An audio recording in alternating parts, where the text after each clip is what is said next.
this session is actually about putting this whole course together. That you have a very good understanding of solar arrays, how they operate, what the different business models are, what the different market segments are, and how that you also understand a lot of the key terms within the industry. What we can do now is quickly really review a financial model. And that's because when we go through a financial model, we'll actually realize and understand all the different details and intricacies of what makes a solar asset a success, and really we'll do an evaluation. So we'll go through what's the value of the energy being generated.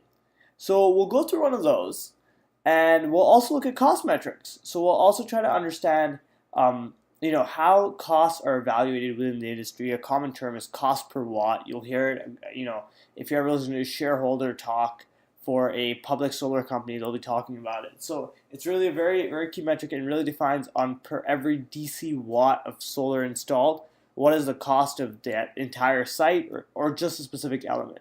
So really, this section is going to put all of it together. This section truly defines what the business of solar is. So let's dive right into it. The first key KPI or key term that everybody speaks of is specific production. And what specific production is, it's usually it's derived from a computer simulation of the solar site. So what you do is you pull up a software such as PVSys or PV Watts, and you input all the details about the site, location, size, equipment, etc. And based on this, you get a number, which is a specific production. And that specific production is a measurement of how many kilowatt hours of energy are produced for every kilowatt of solar installed. Now this, you got to take into account inter-row shading from the solar panels. You have to take into account the azimuth, the tilt, all the different key areas. And you also have to take into account the efficiencies of the inverters. So every detail is taken into account when calculating specific production. And so what we will generate from this computer simulation is a number we can put into our financial model, which then will allow us to then basically calculate how much energy we're getting in year 1, followed by year 2 and year 3 and beyond. Alright, so that's specific production. The second key term is light-induced degradation. Light-induced degradation is basically a loss of efficiency that a solar panel basically goes through as soon as it's exposed to light. So LID occurs when oxygen in the silicon is exposed to sunlight and may diffuse through the panel, impacting the efficiency of the PV effect. So the impact can be anywhere from 1 to 3%, and it varies if it's a monocrystalline panel versus a polycrystalline panel. And so essentially, this is a model that we bake right in, a number we bake right into our financial model to reduce the total amount of power we believe the site is going to make right from day 1, right? Now, the next key term is annual degradation. This is the amount of power the efficiency rather, that the solar panels will lose year after year, right? Because solar panels lose their efficiency every year, they lose it because of the way the cells degrade within as they convert the energy from light into electricity, right? So because of that, precipitation, hot and cold cycles, humidity, extended UV exposure, and soiling, all of those account for a little bit of degradation year after year. This can be anywhere from 0.3% to 1% depending on the solar panels. And obviously as technology advances, this is something that there will be improvements on. Now, if you want a comparison, there's that talk that when a brand new car rolls right off the lot in the car dealership, it automatically reduces value. So I mean, that is an example we can think about. Now, cost. Now, many factors make up cost, and we're gonna go through these in further detail in our financial model. But the metric that's really utilized is cost per watt. So for the total cost so we take the total cost and we divide it by the total amount of DC watts installed, and we get a cost per watt. Now, of course, cost is a really tricky topic because there's always unforeseen circumstances within a project that can push the cost up. But what we're learning in the industry is how to be more efficient, how to make the installation process more efficient, how to keep the regulatory and governance costs down, and then how to keep the technology costs down, and that's basically through design, right? So how do we design a system to keep that cost down? So they're all different methodologies to keeping the cost down. The other key portion is legal and financial costs are usually very high in the solar industry, right? Because it's such a new industry and people and lawyers are not familiar with it, and financiers are really risk averse with this technology. It can be expensive to finance solar projects. Now, that has really changed in the last 2 years with a lot of financiers coming out, with a lot of stability and data also coming out of the industry and the investment banking industries. So we are seeing that, but that's definitely an area of improvement in terms of overall cost. Now, another point I want to talk about is the life of the asset. When we install a solar array and we install it, we expect that asset to last anywhere from 25 to 30 years. The solar panels are usually warranted for about 25 years, and the way they're warranted is actually based on performance. So it's how the performance degrades year after year. There's also a workmanship warranty, but it's usually a little bit less, around the 10-year mark, right? But essentially, what's important is when we have power purchase agreements or we have feed-in tariff contracts, and those contracts expire by year 20 or by year 25. We really have to think about, well, what are we going to do with those solar panels between years 25 and 30 and beyond, right? There's obviously going to be some recycling of solar panels, but we want to make sure for our financial model we maximize the asset life so that we can gain more revenue after the cost has been removed.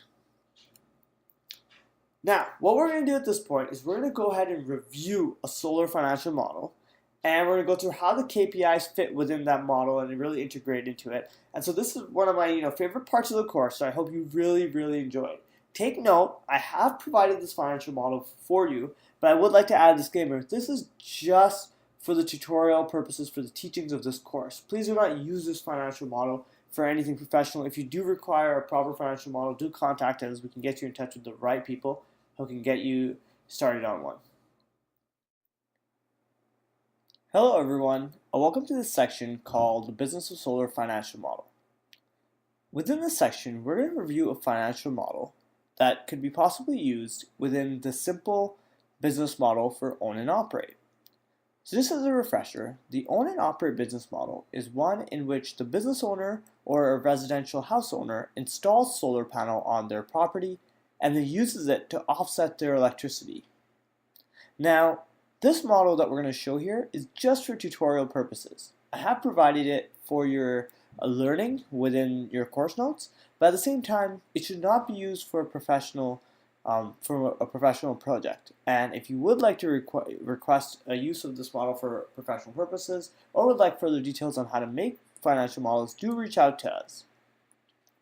So the reason we've put together the business model again is to tie all the key pieces together. We'll talk about the different terminologies we've learned about, and we'll learn about how they all come together to basically understand what the financial value of a solar installation is. Okay? So let's go through it, and as we go through it, you'll get a deep understanding of basically how the financial model works, and then how also all the key metrics come together.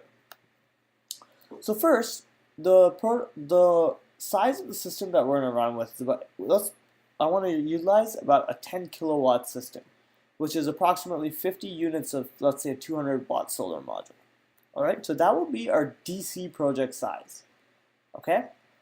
Then when we talk about the project AC side, it's really the side that connects to the electric grid.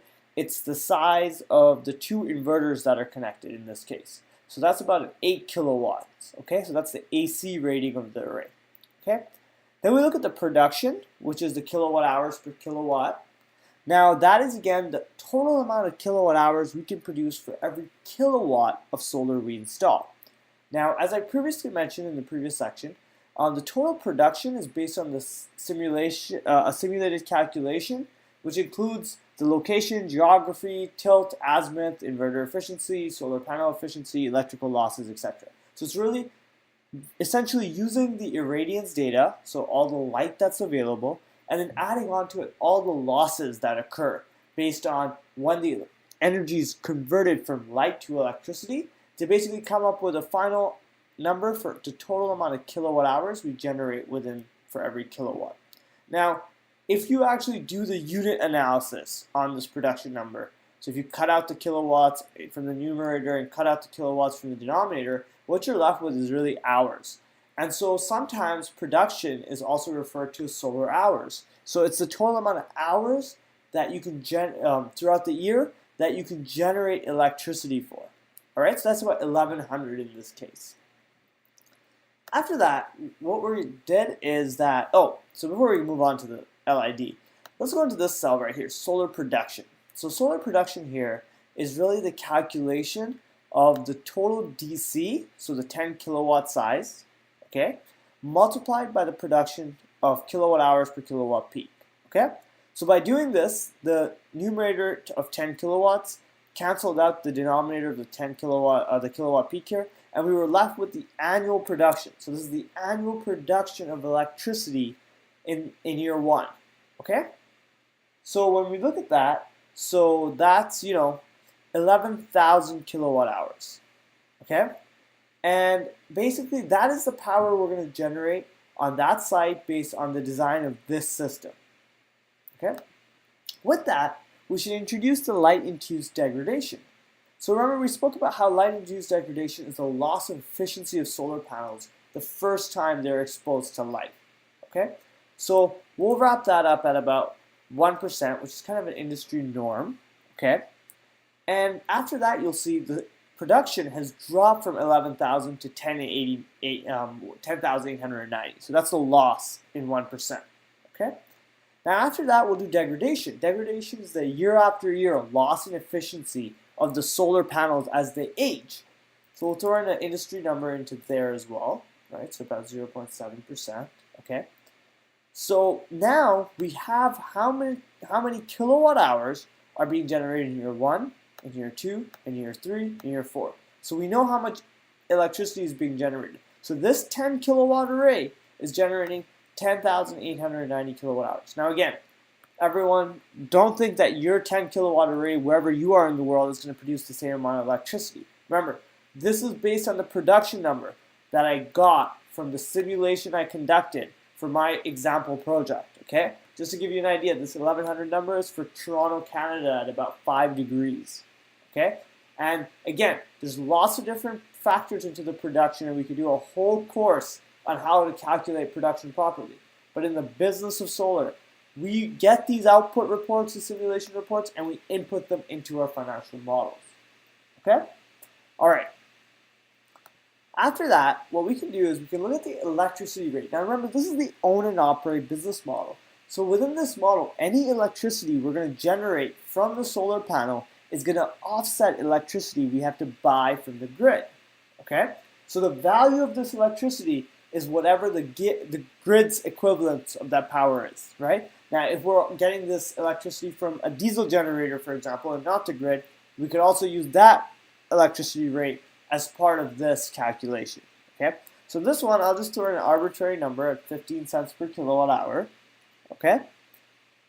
The next two pieces are really about annual cost. So when you install a solar array, there are some annual costs, right? So when you have to inspect the inverters mat every year, you want to make sure the wiring is okay. So lots and lots of detail. Now, I'm not an O&M expert, so I'm not an operations and maintenance expert, but if you are installing an array, you do want an understanding of what those costs will be.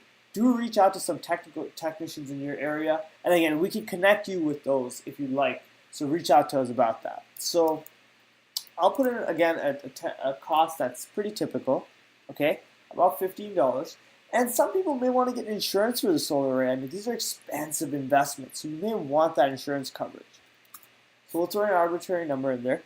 Again, so first of all, when we talk about total revenue here, right, what was that? Well, that was the calculation of the total amount of kilowatt hours a solar array can produce, right? So after LID, after the losses, about 10,890, right?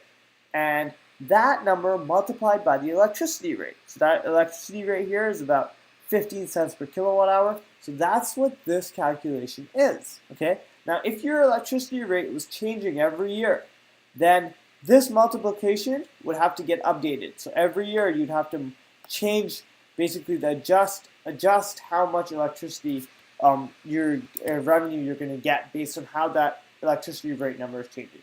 For the purpose of this model, though, we've kept it universal at about 15 cents. Okay? Now, you're seeing this number decrease. Well, why is this revenue number decreasing? Well, that was because we spoke about degradation. Remember, the amount of total kilowatt hours are degrading every year due to the efficiency loss in the solar panels, right? And so for that reason, your revenue will always degrade. Okay? Now, at the same time, in a realistic model, a more accurate model, electricity rates usually actually go up every year by inflation, cost of resources, cost of goods. So that does help offset this a little bit because electricity rates usually go up typically 2 to 3% around the world. So that's something to think about. But because it's a simple model, we've kept it consistent across. Okay? Now, O&M cost, insurance costs, as we spoke about, typically the best way of analyzing them is to just really leave them as dollars per kilowatt, right? So what is the total dollars per kilowatt? So really what we're saying is $15 plus 7, so $22 per kilowatt, right? So $220 for this installation of 10 kilowatts every year goes towards maintaining the system. So it's a loss in revenue, right? So negative. That's why it's got the brackets around it. Okay. Now, also, you're seeing this cost go up. Well, why is it going up? Well, what I've done is I've arbitrarily thrown in 2% as inflation, and I've increased that cost because every year operations and maintenance insurance costs will go up by inflation, right? Labor rates go up, material rates go up, parts rates go up. So I have done that for the O&M insurance portion of the model. Okay. With that, we get to our line for EBITDA. So EBITDA is essentially the earnings before any interest. So if I financed it, whatever the interest is. Then depreciation. If I own the system, there might be some depreciation to it. And of course, taxes, right? So all of that has been covered, okay? And it's all here. And so with this, we see the system, specifically this 10 kilowatt system in Toronto, Canada, is making $1,414 in the first year. Then it drops to $1,398 in the second year, then $1,382 in the third year. So that's basically the annual revenue that this system is generating. All right. Now, as you can see, I've stretched this model out only to 20 years. So what I'm assuming is that this asset is only good for 20 years. Now, you may have an asset that's 25 years, 30 years, so that may vary. All right. Okay. So what we'll do now is we'll go into the cost of the system. And after we understand the cost of a system, we'll come back and look at some key metrics such as IRR and net present value. Okay, now that we're going to start looking at the cost metrics, we're going to go into the cost metrics tab. Within this tab, what we've done is connected this to our first initial financial analysis. So we know the site we're looking at is 10 kilowatts DC and 8 kilowatts AC. All right. So with this, within a solar array, there are some items which we consider fixed costs. So these are costs that arbitrarily don't vary depending on your site size. When you go on from a residential to commercial project, they'll vary. If from a commercial to utility scale, they'll vary. But they're generally a fixed cost. Okay? So these costs are typically a utility cost, for example. So a utility in your neighborhood might charge you about $2,000 to do a connection, to do an assessment of what the connection would look like, etc. So that's your utility cost. So again, your local utility, okay? Now, if you're connecting to a diesel generator, maybe this could be the cost of your diesel generating company, whoever maintains that generator for you, right? Then there are also permitting costs, such as your building permit. You can install the solar array, you might require a building permit. You might have to get your structural drawing stamped by a professional engineer or an engineering body. So that stamp might cost some money. So that's another cost. So we'll throw in about $500 in there. That's pretty reasonable. And the site preparation cost. You may have to do some pre-work. You might have to do some structural reinforcement. You may have to remove some rocks if you're in a ballasted river rock roof. You may have to, if you're on the ground, you may have to clear some area. You may have to reinforce the ground itself or put some certain type of soil into the ground. So that's all site preparation, okay? So we'll throw in about another $500 in there. Very reasonable, okay? So those are your fixed costs, right? So it doesn't matter how big the array is, but as long as we stay within a segment of either residential, commercial, or really utility scale, it's a fairly fixed cost for a project. It doesn't really vary by size. And then there are those costs that vary by size. And those are the ones that are truly calculated on a cost per watt basis, right? So solar panels, for example, can be purchased at a cost per watt. Okay? So when you go to a solar panel array manufacturer and you say, I want to buy panels, they're going to say, well, it's going to cost you about 60 cents per watt, right? So what that means is if I have a 200 watt solar panel, right, that, oops, I made a typo there, let me go fix that.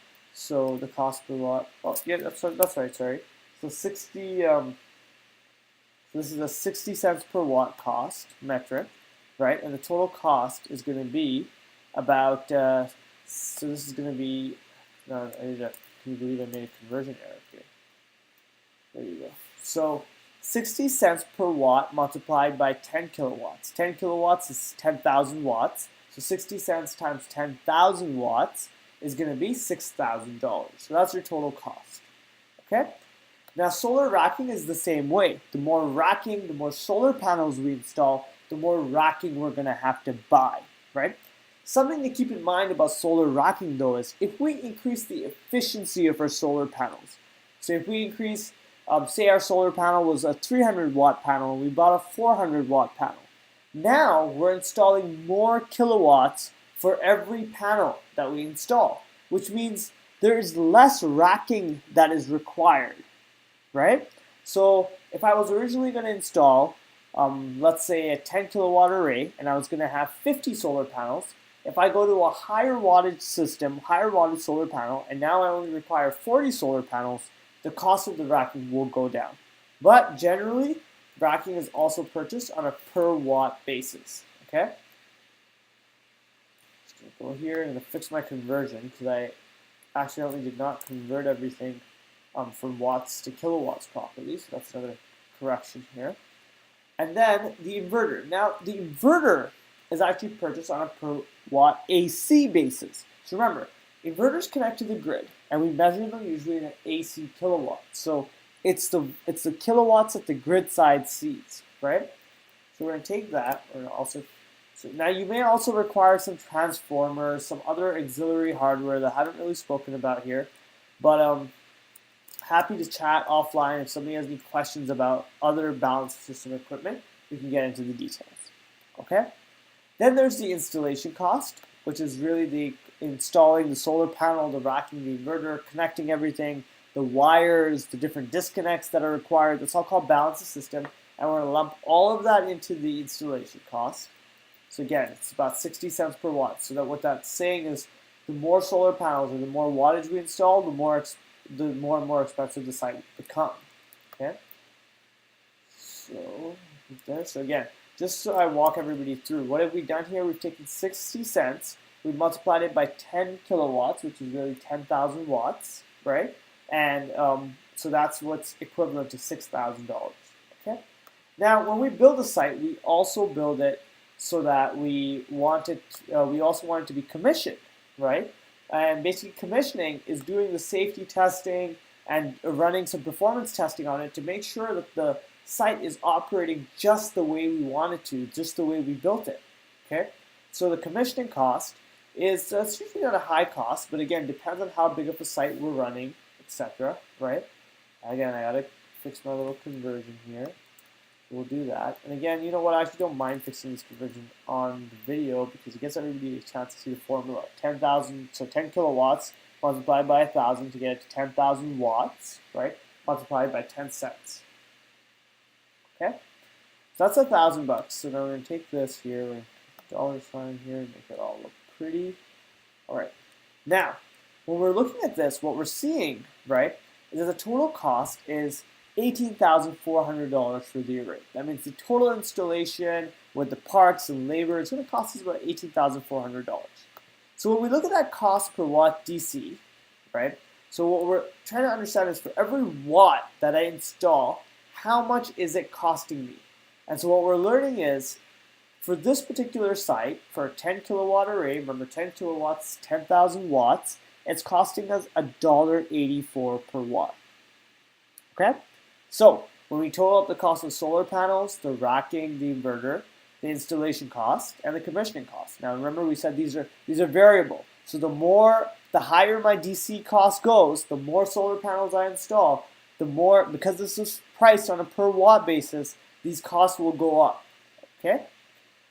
Coupling that with the fixed costs, so your utility cost, your connection cost, and then the permitting cost and the site preparation cost, we're at $18,400.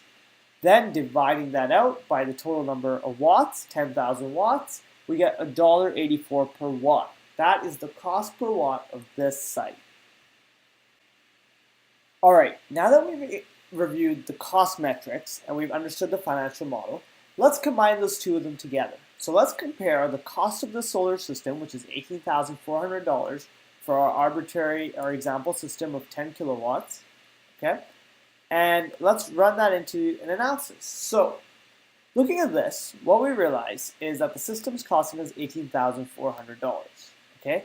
So what we're going to first run is the IRR calculation. So what we're going to do is so I've connected the two cells, so this is pulling off the cost metrics sheet, okay? So what we're saying is that this system costs $18,400, and every year the revenue is $1,400, $1,398, $1,382, $1,366, and so on and so forth. So when we look at the rate of return of this project, right, this project is giving a payback to this project owner of 3%.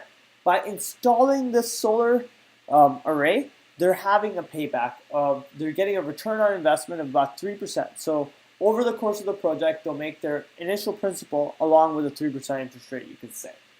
All right? So the next piece of the puzzle we can look at is the required rate of return.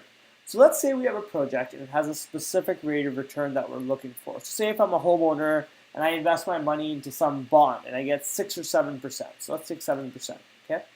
And if we compare that to the revenue we're receiving every year, so the net present value, right?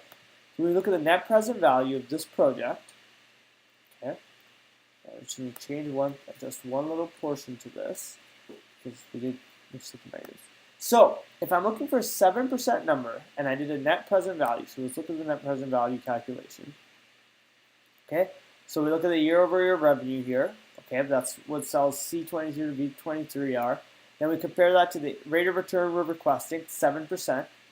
But then we also have to subtract at today's dollar. When we do a net present value, it's today's dollar. We subtract the money we actually spent on the solar array, which is $18,400, right? So what that's telling us is really if we're looking for 7% rate of return, we're actually losing money on this project compared to this investment somewhere else, right?